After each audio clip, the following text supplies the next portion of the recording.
Jaya Radha Madhava Kunja Bihari.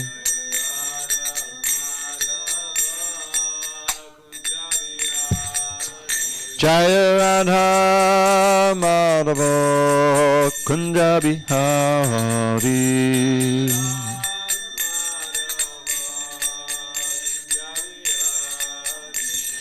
Gopi Jana Vallabha Girivardhari.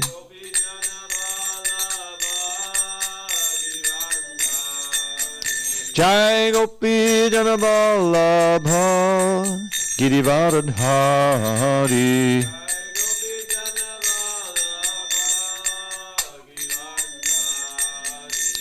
Yashodanandana Braja Jana Ranjana. Yashodanandana Braja Jana Ranjana.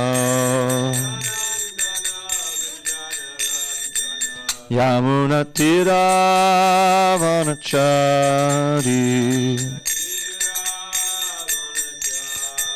Yamuna Tira Vanachari. Jaya Radha Madhava Kunja Bihari.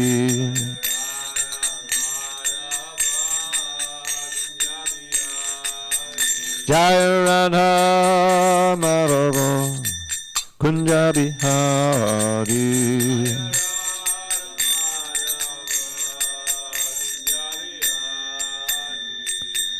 Jai Mr. Bhagavad Paramahamsa, Bhagavadgitacharya, Astotar, the Sri Srimad of Divine Grace, Srila A.C. Bhaktivedanta Swami Prabhupada ki Jai.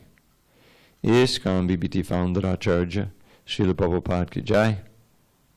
Jai Om Vishnupad Paramahamsa, Bhagavadgitacharya, Astotar, the Sri Srimad. His Divine Grace, Srila Bhakti Siddhanta Saraswati Thakur ki Jai. Ananda Koti Vaishnavini ki Jai. Namacharya Srila Haridas Thakur ki Jai. Srimad Bhagavad Gita ki Jai. Samaveda Bhaktivinoda ki Jai. All glories to the assembled devotees. All glory to the assembled devotees. All glory to the assembled devotees. All glory to Sri Guru and Gauranga. Okay.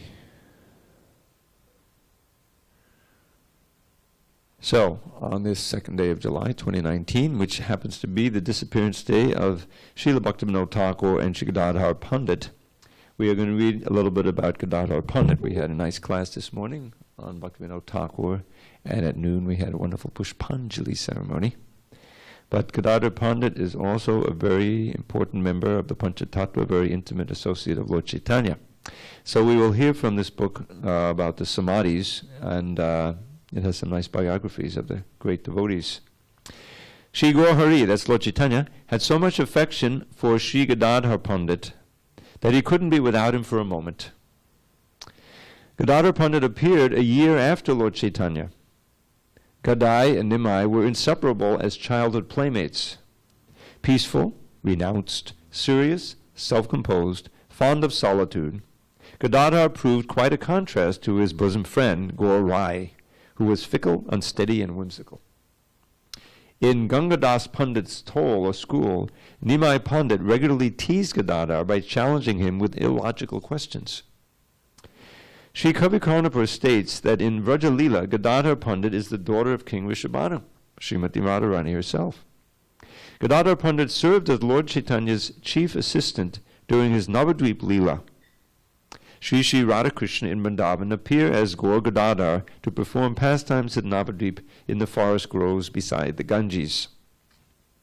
Chaitanya Charitamrita says, no one can describe the characteristics and ecstatic love of Gadadhar Pandit. Therefore, another name for Sri Chaitanya Mahaprabhu is Gadadhar Prananath, the life and soul of Gadadhar Pandit. One day, while wandering along the bank of the Ganges, Gaur Sundar entered a forest grove and sat in a meditative mood. Soon he became enraptured, remembering his Vrindavan pastimes. To enhance the Lord's mood, Mukundadat began singing sweet songs in Purva Raga. Shri Gadadhar made a garland of fragrant forest flowers and lovingly placed it around the Lord's beautiful neck. As Sri Radha used to dress Damodar in Vrindavan, so Gadadhar would adorn the radiant form of Lord Gauranga. He would also decorate Lord Chaitanya's bed and bedroom with sweet-smelling flowers. Every day, Gadadhar would make sandalwood paste to rub on Lord Chaitanya's transcendental body. Gaur Gadadhar sat on the root of a tree, serving as a raised dais. Sri Nityananda Prabhu sat on Lord Chaitanya's right. Srivas Pandit decorated them with flowers. Sri Advaita Acharya offered arati. Narahari waved the chamara, Shuklambar offered chandan, and Murari Gupta sang the Lord's glories. Vijay, Mukunda, Purushottam, Madhava, and Vasudev Ghosh sang a variety of songs in different ragas. In this way, Lord Chaitanya Mahaprabhu performed his Nadia Leela. Now, few of you may recognize this as the Gaurarti song that we sometimes sing in the evening, describing all these personalities. Gadadhar Pandit also took the renounced order of life and went to Jagannath Puri to be with Lord Chaitanya. Accepting Chaitra sannyas, in which a renunciate never leaves the dham, he served the deity of Tota Gopinath with full love and devotion. Regularly, Lord Chaitanya came to relish Sri Gadadhar's Rasika reading of the Srimad Bhagavatam. Lord Chaitanya concluded his manifest pastimes by merging into the deity of Tota Gopinath. Although Gadadhar Pandit was barely 48 when the Lord departed, he quickly became old because of the intense anguish he felt in separation from his beloved Lord Chaitanya. Gadadhar couldn't stretch his arms to offer a garland to his deity. Understanding his servant's difficulty, Sri Tota Gopinath sat down to facilitate Gadadhar's loving service. Just imagine if Giridhari came in and he was sitting. That's what the deity was sitting. Understanding, to this day, Sri Tota Gopinath is the only sitting deity of Krishna. According to some authorities, a short time after Lord Chaitanya's disappearance, Gadadhar Pandit joined him in his eternal pastimes by entering his beloved deity of Tota Gopinath. His tooth samadhi, Danta samadhi, stands near the Vangshi Gopal temple in Vrindavan. So there's much more about Gadadhar Pandit in the Chaitanya Charitamrita and the Chaitanya Bhagavad. Gadadhar Pandit ki jai. And now, moving on to the Bhagavad Gita as it is, we have just begun chapter 5. So let's see where we are. Certainly this bookmark is not in the right spot.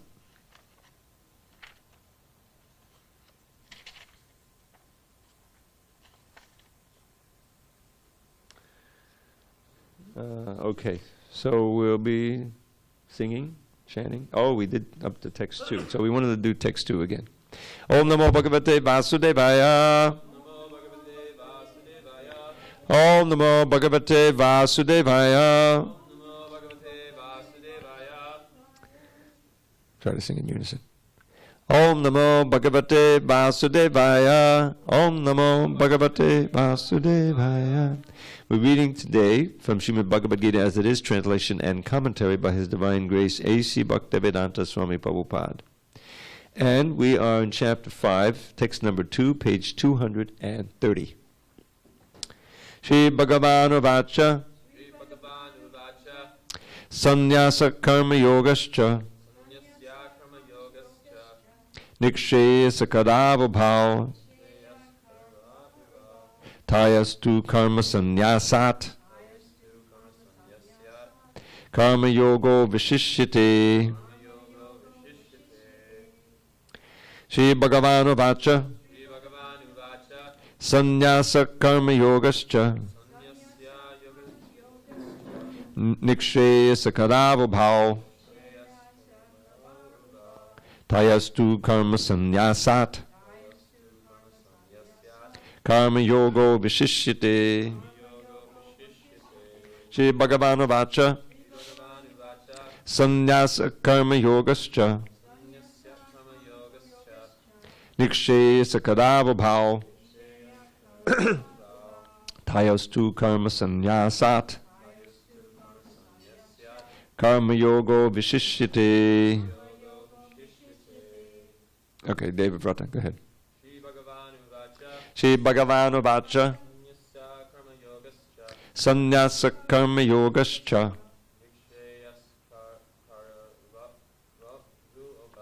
Nikshayasa kadavabhao. Tayastu karma sannyasat. Karma yogo vishishyate. Shri Bhagavanu vacha. Sannyasa karma yogascha. Nikshayasa kadavabhao. Tayastu karma sannyasat. Karma yogo vishishyate. Shri Bhagavanu Vacha, the personality of God, had said, sannyasa, renunciation of work, karma yoga, work in devotion, cha, also, nikshayasa kadao, leading to the path of liberation, ubhao, both, tayoho, of the two, but karma sannyasat, in comparison to the renunciation of fruitive work. Karma yoga, work in devotion, vishishyate, is better. Translation. The personality of Godhead replied, the renunciation of work and work in devotion are both good for liberation, but of the two, work in devotional service is better than the renunciation of work. So I'm going to repeat this question of Arjuna, since this is his answer. O Krishna, first of all you asked me to renounce work, and then again you recommend work with devotion. Now will you kindly tell me definitely which of the two is more beneficial? Purport. Fruitive activities, seeking sense gratification, are cause for material bondage. As long as one is engaged in activities aimed at improving the standard of bodily comfort, one is sure to transmigrate to different types of bodies, thereby continuing material bondage perpetually. Srimad Bhagavatam 5:4-6 confirms this as follows.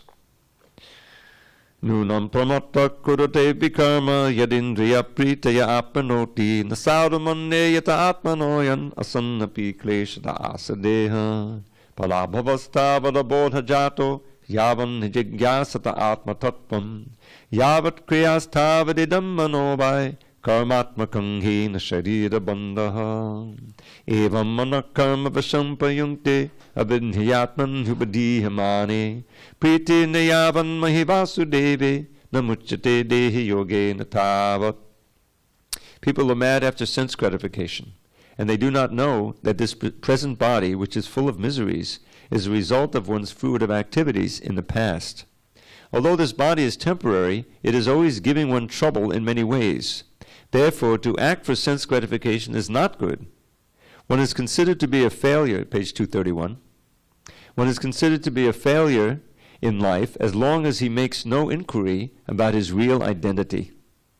As long as he does not know his real identity, he has to work for fruitive results for sense gratification.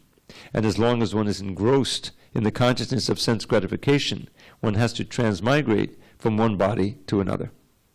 Although the mind may be engrossed in fruitive activities and influenced by ignorance, one must develop a love for devotional service to Vasudeva. Only then can one have the opportunity to get out of the bondage of material existence. Close quote.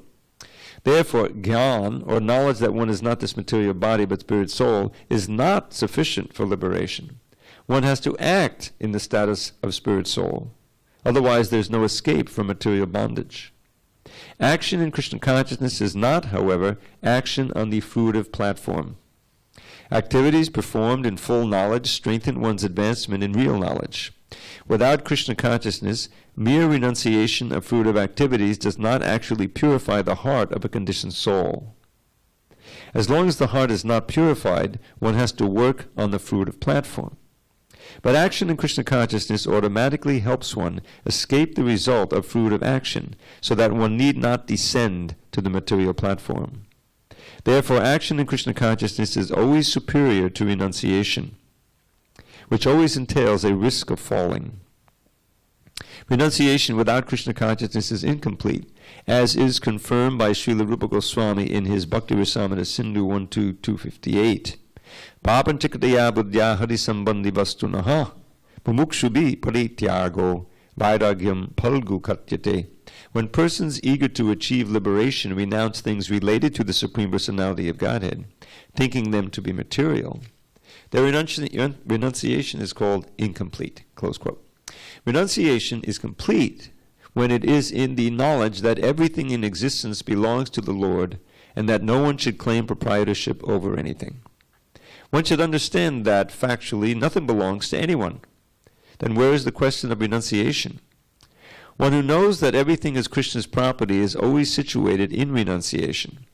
Since everything belongs to Krishna, everything should be employed in the service of Krishna. This perfect form of action in Krishna consciousness is far better than any amount of artificial renunciation by a sannyasi of the Mayavadi school. Om Jnana Timarandasya Jnanandana Shalakaya Chakshu Unmilatam Mena Tasmai Shri Gurave Namaha. I was born in the darkest of ignorance, but my spiritual master, Srila Prabhupada, opened my eyes with the torchlight of knowledge. I offer my humble obeisances unto him and to all members of Sri Parampara. So we read this verse yesterday, but I wanted to read it again because it's very important and there's a very rich purport here. So the idea in this chapter is that Arjuna is playing the role of the conditioned soul. And in the previous chapter, Krishna is talking a lot about knowledge. The title of the chapter is Knowledge. And there's a lot of talk about how being detached, giving up fruit of activity, the desires for the fruits of one's activity. And so it seems as if the ideal there is renunciation, which here is mentioned as sannyas. Sannyas simply means total renunciation. There's a prefix in Sanskrit. Prefixes are very important in every language. And san means complete. Just how we have san kirtan. We have kirtan. We can have two people chanting Hare Krishna together, sitting very quietly. But you have san kirtan, means complete kirtan. Everyone's coming together, chanting, dancing, moving down the street. That's sankirtan. So sannyas, yas means giving up. Sannyas means total giving up. And it's the name or the designation of one of the four spiritual orders, beginning with brahmachari, and then grihastha, and then vanaprastha and sannyas. And so sannyas is the final stage. Srila Prabhupada was a sannyasi, Lord Chaitanya was a sannyasi, and it emphasizes renunciation, but that renunciation is only fixed, as explained in this purport, when it is in the context of devotional service. Because simply, the idea is this, is that in the previous chapters we learned, and the basic knowledge in the Vedic culture, is that your attachments to things of this world keep you bound to this world. It's a very logical thing. Even in our own ordinary life you can see that. How the more things that you get attached to, and you can only have a certain number of them, that produces so much anxiety and absorption in the things of this world. And so the basic philosophy is the state of your consciousness when you depart this body is what determines your next life. If your consciousness is filled with all kinds of unfulfilled desires to enjoy in this life, you're sure to get another body to try to continue that effort to enjoy them. And this has been going on since time immemorial. And that's the basic mission of human life, is to break free of these bonds. So it would seem like, okay, then I'm going to really go for detachment. I'm not going to, whatever attachments I have, I'm going to diminish them and finally break them, and I'm not going to make any new attachments. And so that's the reason why you hear about yogis going into the Himalayas, and staying in seclusion, because they want to try to tamp down the fire of attachment and gradually get liberation. The problem with that is that as living beings, as spirit souls, we're part and parcel of Krishna. And anyone who knows Krishna's Leela is that he's got all kinds of attachments. In other words, there's one of these little Sanskrit phrases from the Upanishads, Raso Vaisa, which means that the Supreme Lord, he lives for rasa. He is, rasa.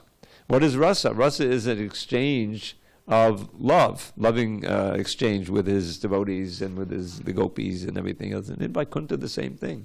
There's still the rasa of serviceship and mastership. But the whole idea is there's an emotion there. There's an attachment. So if God is attached to all these things, and he engages in all of these relationships which here produce such, negativity sometimes, because attachments turn around and change and become the opposite, how can we negate our attachments and our association. You can't. It's artificial. And that comes up again and again, right here in this verse. Sannyasa karma yoga nikshayasa kadava. Both these, renunciation and karma yoga, which here is a shorthand for bhakti yoga. Karma yoga simply means acting in such a way that you stay connected to the Supreme. And that's what bhakti yoga is. But bhakti emphasizes, that name emphasizes the emotion that arises from acting that way. Pure emotion, culminating in love of God.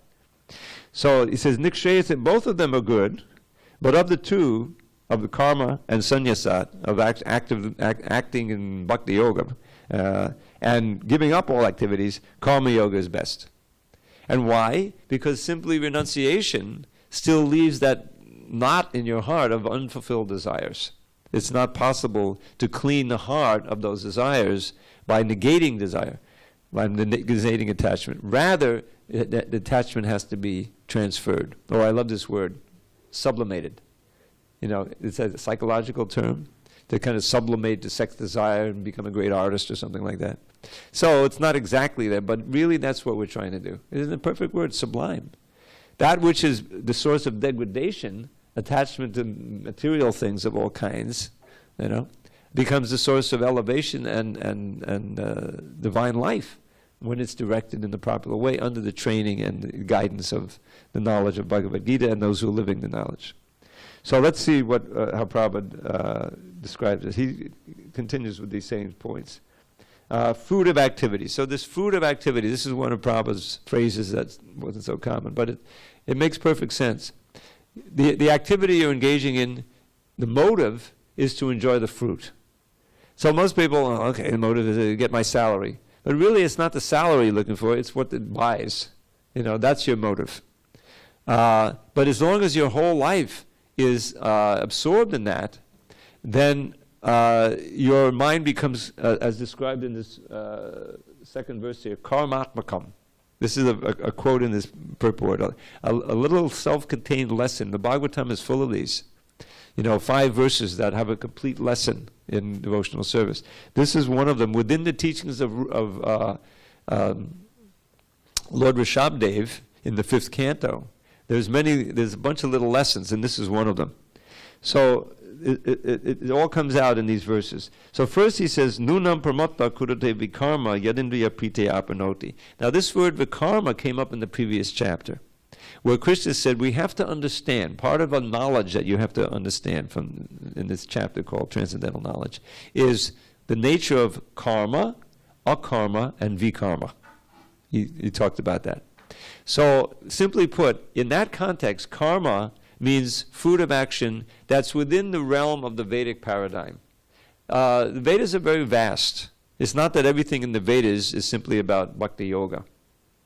Although ultimately the goal of it is Krishna, as he says in the 15th chapter.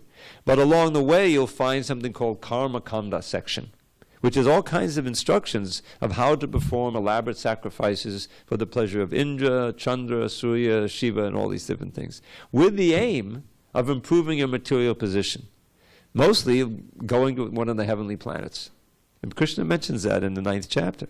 Those who know the 3 Vedas, he's speaking there of the Karma Kanda, they worship me, they drink the Soma Ras, and they worship me with the aim of getting to the heavenly planets. And if they do it right and they're pious, they go to Indraloka. And there what does he say? Te tam bhuktva svargaloka vishalam. The word svarga means heaven. Svargaloka is a heavenly planet, mostly where Indra lives, and there's others, but he's the main one. So it says, they who worship in this way and do it successfully, don't deviate, they enjoy vast godly delights. Bhuktva svargaloka vishalam. Now, in Krishna consciousness, we don't hear so much about these delights because we don't want to go there, But if you read other parts of the Vedas, they'll describe Indra's Nanda garden, where you're youthful for thousands of years, and you can enjoy all kinds of sense gratification, So that's why he says Vishala. Vishala is vast delight, more than we can even imagine here. So Tetam Bhuktva Swagalokam Vishalam. But then he kind of pulls the curtain. Chine Pune Martya Lokam Vishalam. When your punya becomes chine means skinny or used up. When your pious credits are gone, and your credit card in the heavenly planets is spit out, you don't have any more credits, you have to come down here. And Krishna doesn't mince words, as he never minces words in the Bhagavad Gita. Martya loka, to the world of death. Well, I worked so hard to get to Indraloka, and I enjoyed it, but you mean it's coming to an end? Yes, because it's still a material planet. So then Krishna condemns this idea. The whole Karma Kanda section, he condemns it in the next two lines. Evam Tahidam Trayi, the three Vedas, the Karma Kanda. Evam Tahidamam Anupapanna Gatagatam Kama Kama Labante. So it's Kama, it's within the realm of Kama. It may be wholesome Kama, material desire, because it's according to the Vedas, but it still keeps you bound to this world. And here you are back again on Martya Loka, with a human body facing birth, old disease, and death, and you didn't make any progress going back to Godhead. So that doesn't work. So here he's saying, if it's just Indriya Priti that you want, Nunam Pramata Kudate Vikarma, you're not going to practice karma. You're going to be practice Vikarma. Vikarma is activity, vicious activity. You can remember it with the VI. Means without any reference to the Vedas, just completely selfish, and which often corrupts your consciousness, because our consciousness is always in flux. It's being influenced by all kinds of things. And the more that you become hard-hearted because it's simply selfish and there's no checks and balances from the Vedas, then you're bound to produce, slaughterhouses and the internet. My good grief. I mean, in my short lifetime, relatively, before I joined, I was just a regular guy, and I remember growing up as a kid, and then, I would read Time magazine, and read this magazine, and then, oh my God, here's Playboy magazine, you remember? Which is it's completely wholesome compared to what you, and you couldn't read it. I mean, they wouldn't sell it to you if you're under a certain age. You had to find your friend had to steal it or something from his big brother, and that was like, oh my God, oh gee, But nowadays, there's no restriction. You get on the phone, these kids, they're exposed to the worst type of pornography, unmentionables. It's gotten so much worse, because there's no restriction from the higher authority, from the Vedas. So there's no one doing it, and so the whole thing is completely out of control. Are people happier?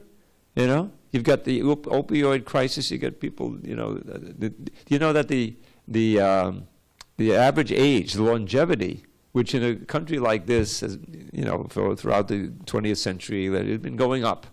Generally, ladies live longer. They live 80. Guys live 75. Now it's decreasing in this country, unlike all the other Western countries, because of all this debt and the opioids and Trump and all these things, all this anxiety. So where do we make any progress? All this anxiety is there, and people have no idea of the remedy for it. They feel helpless. They feel powerless against it.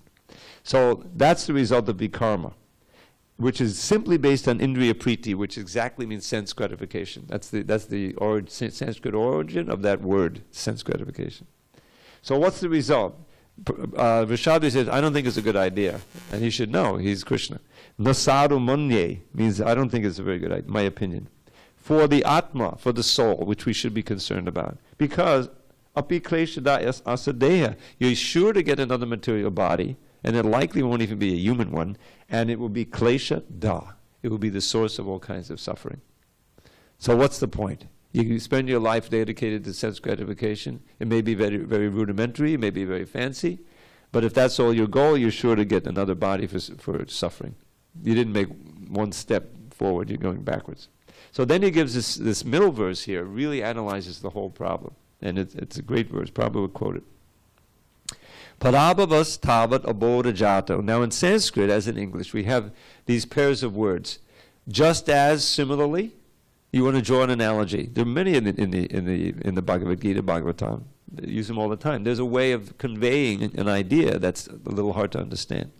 There's also tavat yavat in Sanskrit, which means as long as you don't do this, you won't get that. Usually it's said a negative phrase. As long as you do this, this will happen. As long as you don't do this, this will happen. So yavat tavat, we have two pairs of yavat tavat in this one verse. So the first one, listen for him. Parabhavas tavat. So tavat can come second, meaning that you're getting this, and now he's going to tell you why. Parabhavas tavat abodha jato yavan najigyasata atma tattvam. That's the complete idea, those two lines. So parabhavas means defeat, which he described in the previous verse. Birth and death.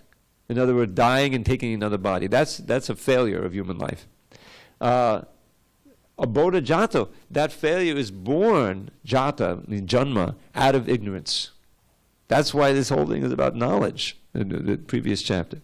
So your defeat, your birth and death, is due to you're ignorant of the science of the self.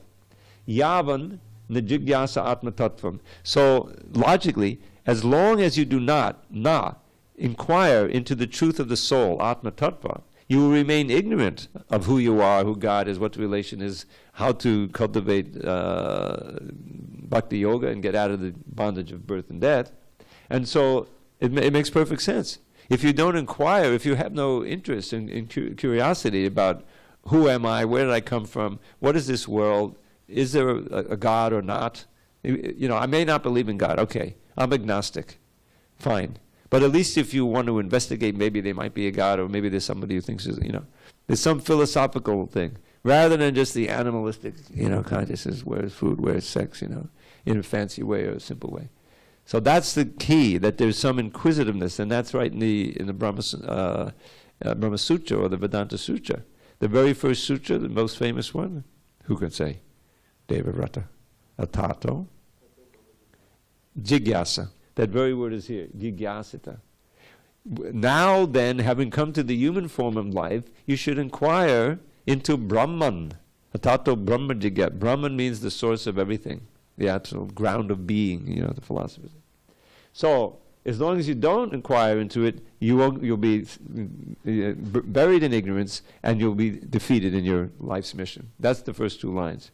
Then he expands on it. Yavat kriyas tavat. Notice the yavat tavat. As long as kriya means fruit of activity. As long as you engage in fruit of activity, then your mind will be karmatmakam. Will be filled with all kinds of fruit of desires, naturally. Right? You engage in fruit of activity with the senses, you're able to grab. I give the example of the little chocolate kisses as a child. Right? I don't think anyone is born a chocolate addict. But, they're everywhere. I mean, all the kids' parties I were at, they were there along with other candy. I had an affinity for them. Most kids do. So, grab one or grab a handful, and I'd go, chocolate. Chocolate. And then, life goes on. There's other things to do. But that desire to enjoy the chocolate has been planted in my mind. And next time the opportunity comes, okay, chocolate soda, this and that, chocolate milk, whatever. They get you addicted. So that's what karmatmaka means. You're dreaming of it, you're thinking of it, you're planning how you can enjoy it. Millions of things, beginning with sex but going through everything else. So that's karmatmakam. And by that karmatmaka mind, yena, by which, sharira bandha. It's practically, sharira means body. Bandha means bondage, same word. You will remain bound to a material body, life after life, for suffering, as long as your mind remains filled with material desires, which will be, it must be, if you're not curious about cultivating spiritual knowledge. That's what the whole meaning of this society is. Prabhupada came to give spiritual knowledge and the means by which you can cultivate that knowledge and realize it. Just the books is not enough. There has to be an example, and there has to be the process, chanting Hare Krishna, and everything that comes with it, by which you can actually realize that knowledge and live in the knowledge. And so, the last verse. So he sums up, thus, the mind, evamana karma vashang, impelled by karmic fruit of desires, prayunkte, engaged, avidyatman upadiyamani, covered, the soul, atmani, covered by ignorance, engages in these fruitive activities and stays bound. So the solution is, and here it comes, not renunciation. He doesn't mention renunciation, trying to drag yourself away. No. Priti niyavan mai vasudevi. Until and unless one develops love, this whole movement is about love. For me, Vasudev, not me, but Rishabdev, who's Vasudev, Krishna, namuchate dehi yoga, will not become liberated from the body. So the whole idea of the knowledge is to guide your, develop the spiritual strength, to guide the mind and the senses to perform activities that are not fruitive, but rather in the realm of devotional service. Just like chanting Hare Krishna, right? So what is that? You can chant with all kinds of material motives, but really the chanting is meant to be a call to the Lord. Hare Krishna, it's all in its vocative form. You know, grammar is important. That's the first thing you learn as in Gurukul. So how is the word Krishna presented there? All of the words are vocative. Oh Radha, oh Krishna, oh Rama. You know, Rama is also Krishna in the enjoying the reservoir of unlimited pleasure. So what I'm calling them out, but there's no verb there, it's just names. But Prabhupada gave us the actual meaning, the mood, the calling out in a helpless way, please engage me in your service again. Please re-engage me in your service. Right? The whole idea is we've why? Because I know that's my real position of safety and happiness and joy and freedom from all of these things. So yeah, we have material motives. The main is I want to get out of this world and I want to enjoy bliss. But you soon find out that you enjoy the most happiness when you forget all about your happiness. And you just think of serving Krishna, serving the devotees, serving the non-devotees who are actually devotees, but they don't know it, right? By giving them books or saying the holy name. In other words, as long as you're situated in that service mood and trying and relating to the happiness of others, beginning with Krishna, then you find yourself completely happy. That's our natural state. And we see it perfectly reflected in the love of a mother for the child. The little helpless child may not even see correctly, doesn't even know who the mother is, except that it's the source of all warmth and love and safety and nourishment and everything. You know, so there's this bond. And the mother is just, you know, if the child is healthy and happy and growing nicely, the mother's fulfilled. It's not a question of, what has this baby got for me? What can it give me? Nothing. That's love. Love means you're concerned with the happiness of the other. That happiness makes you happy. That's our natural position with Krishna. And Krishna is easily pleased. You know, you simply, you know, patam pusham balam toyam. He's not looking for the thing you're giving. He's looking for the mood you're giving it in. You know, he wants you to chant. Just chanting in any kind of mood is fine, even indifferently. I mean, it's so disproportionate. We find so much statements again and again in the Vedas. It's totally illogical. Anyone chants his name, you know, indifferently or derisively, but somehow the name comes out, then all eons worth of karma are eradicated. Hello? You know, what is that? That's like Krishna's encouraging us, you know, okay, you've made a first step, you know, it's still, you're halting there, you're not really pure, we know that. But here's an incentive. Now your karma is all gone. Now the problem is that because, you know, people pass by the chanting party, they may chant Hare Krishna, you know, something. But then they keep going on and they start with new, you know, getting new karma. But still, they've made a tremendous progress just by hearing the holy name once. You know, we went out on Harinam on Friday, and it's good. There's an upside to going out so seldom, is that there's a lot of people who've never seen us before.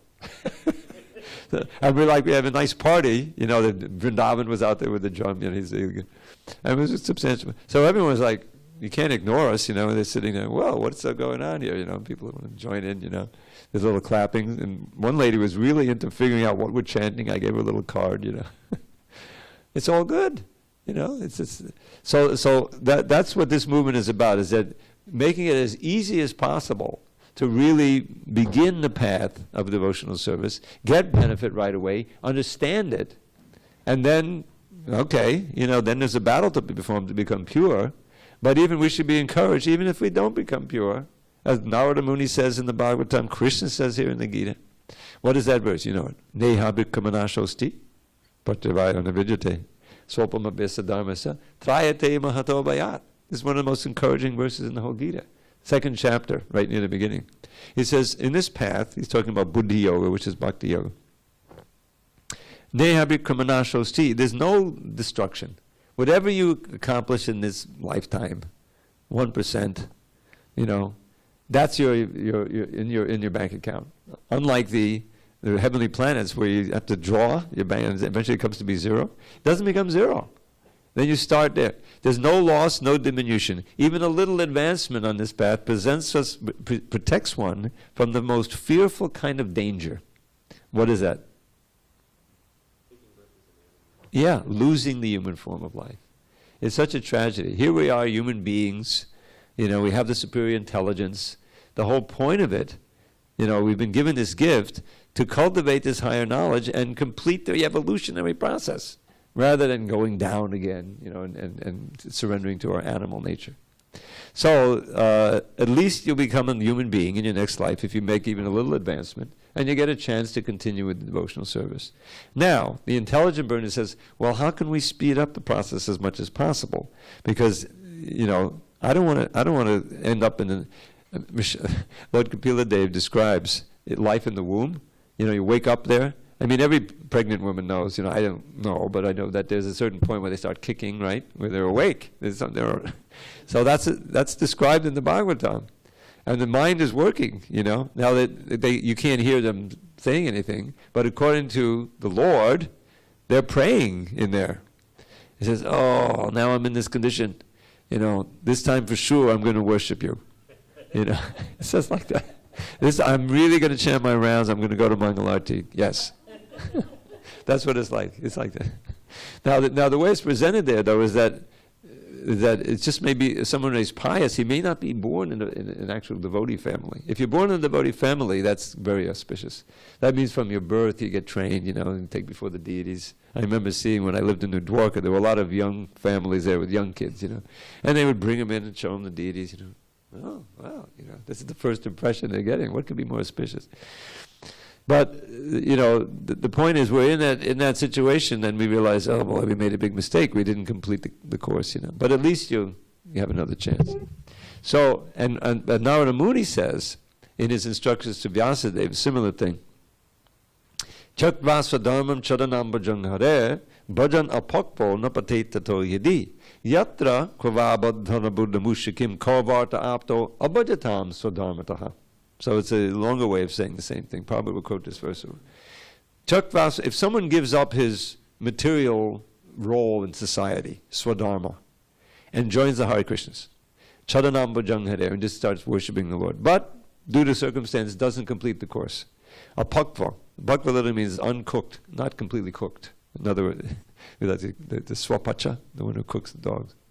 So, Chakvasa dharmam chadanam bhajang hare bhajan apakvo tapate tato yadi yatra kavabhadram. Where is there anything inauspicious there? Even though he gave up his material side and started Krishna consciousness, but he has those assets. Where is there any abhadra? But kovarta apto abhajatam swadharmata. Where is there any real gain for one who sticks carefully to his swadharma, his material duty, but there's no tinge of bhakti there? He simply forgets about it. You see?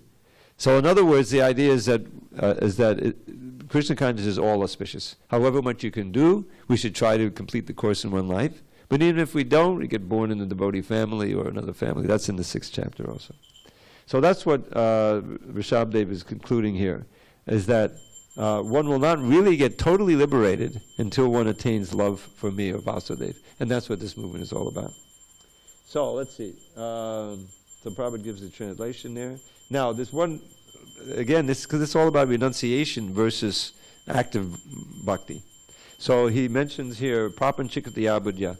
What is real sannyas? Vairagya. Now, vairagya is different than tyaga. Tyaga is literally renunciation. In other words, there's certain things that we give up. You have to give up.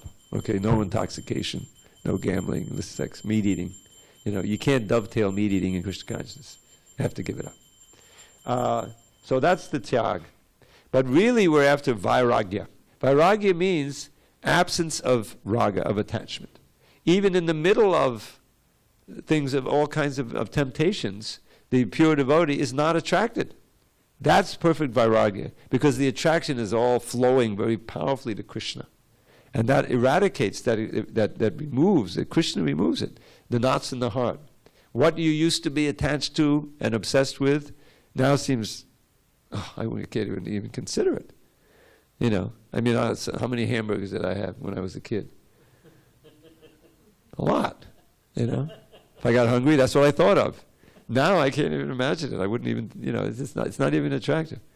I remember, and even to the point where, anyway, I tell this story, but some haven't heard it. Back in the early 80s, I lived in Philadelphia. I was working in Back to Godhead magazine. And as everywhere else, we go on Harinam, mostly once a week, you know, and they have a downtown there where they stop all traffic, and it's a big square where just pedestrian traffic, you know. South Street, I think it's on. And there's all kinds of high-end businesses around, you know, kind of nice and gentrified, and we would go down in that square and chant Hare Krishna. So one of the shops there, I don't know if it was a bakery or just like a cookie shop or something, you know, but they would bake these cookies, and they would, of course, pump out the fresh cookie smell into the square to attract people. Oh, I think I want a cookie. I wonder why, you know, because it's freshly baked cookies. I mean, come on. So we would be going down, and you couldn't help smelling the cookie smell, you know, chocolate chip or whatever it was. Oh, you know. But then you realize, oh, that's not offered, and who knows what's in it, you know, the people. So that kind of, it cuts off your desire. You know, the devotee said, well, I'm not even going to, you know, you don't even want it because it's just bhoga. You know what I'm saying? So where does that come from? The body itself is visually attracted, but because of the cultivation of Krishna consciousness, that attraction is destroyed. And you get the ultimate example of that with Yamunacharya, who's quoted twice in these purports here. He was a great king. Now, kings have all facility for sense gratification, you know, the harem and everything else. But here he was a great devotee. He was an acharya. He's the spiritual master, I think, or the father of Ramanujacharya. And so he has his verse that Prabhupada quotes here. Yadavadi mamachetak krishnapada ravinde navanamara sadhaman yudyatam rantumasit tadavadi badanadi sangame smaryamane bhavati mukapikaru sushtanishtivanamcha.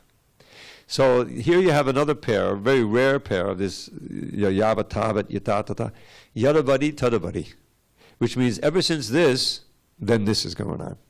So he begins the verse with yadavadi. Ever since my mind has been absorbed in relishing the mellows of service to the lotus feet of Krishna, ever since I've attained that state, then whenever my mind happens to remember, because he was a great king, you know, enjoying sex, he said, oh, my mouth curls in distaste and I spit at it.